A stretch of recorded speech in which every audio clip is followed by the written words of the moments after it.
With a ton of bricks falling from a Summit Hill home. This is the Valley Report. I'm Marie Johns. And I'm George Roberts. Residents of the West White Street house worried the walls were deteriorating. They even warned their landlord. But they never expected their home would crumble around them.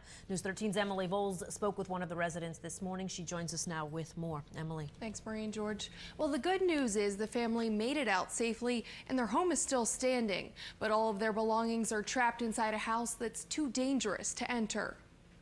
Yesterday morning, Ken Cathcart and his family were relaxing inside their almost 200-year-old home when they heard a terrible sound.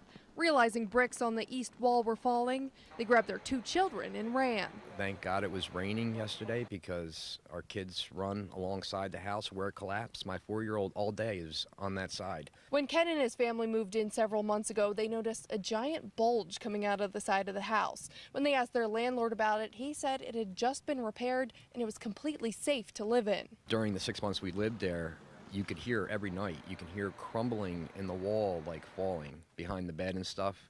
The roof outside the porch, you could actually see pieces of the house. And we voiced this over the 6 months, and everybody said, you know, as far as landlord, it was okay. But it wasn't okay at all. The rubble reveals years of corrosion. Emergency officials are worried the structure will continue to crumble. The borough officials got together and determined, along with the engineer, that it's not safe to inhabit, so no one's allowed to inhabit this structure at this time. Right now, the family of 4 is sharing a guest room in Ken's father's house. They're waiting to hear if their home can be repaired. If it can't, the structure and everything inside will be demolished. Kind of an agreement, you know, between the landlord and I that we were going to buy the house, so we didn't put any renter's insurance. We were told that it was structurally okay. So we weren't really worrying about anything. So it's going to be a total loss if we can't go in and get all our stuff out of there. A member of Borough Council told us the landlord has hired a contractor to assess the home.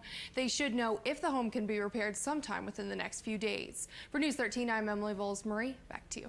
All right, thank you, Emily. A Summit Hill family watched part of their home crumble around them. As they work to recover, new details about their landlord are coming to light. News 13's Emily Voles has more on what they've discovered.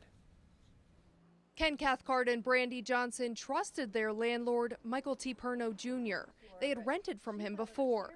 But since moving into this now crumbling West White Street home in March, they've only dealt with Perno's father.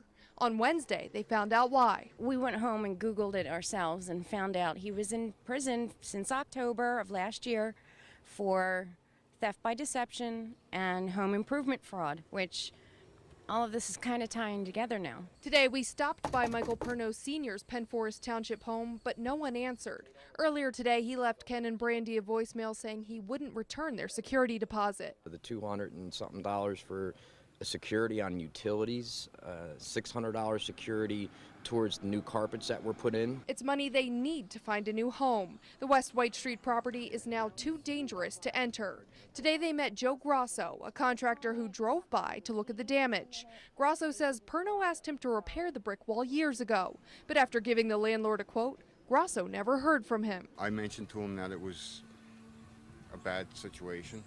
Actually, I was a little nervous about doing the job because I set scaffolding up there and you start tearing that apart and it decides to fall over. It's taking you with it. And this was how long ago? About 2 years, yeah. Grosso believes the wall was never fixed. Instead, he thinks Perno simply covered the 200-year-old brick with stucco. We questioned it and he said it was fine. And obviously now, meeting this gentleman, he knew it wasn't fine. While Ken and his family wait for answers, they hope their story will serve as a warning to other renters in the Summit Hill area. You got 200-year-old homes here and they're being rented and there's no kind of inspection. People can just walk in, move their stuff in, and it could be ready to collapse on them. There should be an ordinance where it's mandatory to have these inspections, just so nobody else has to suffer like we are now. In Summit Hill, I'm Emily Voles, News 13.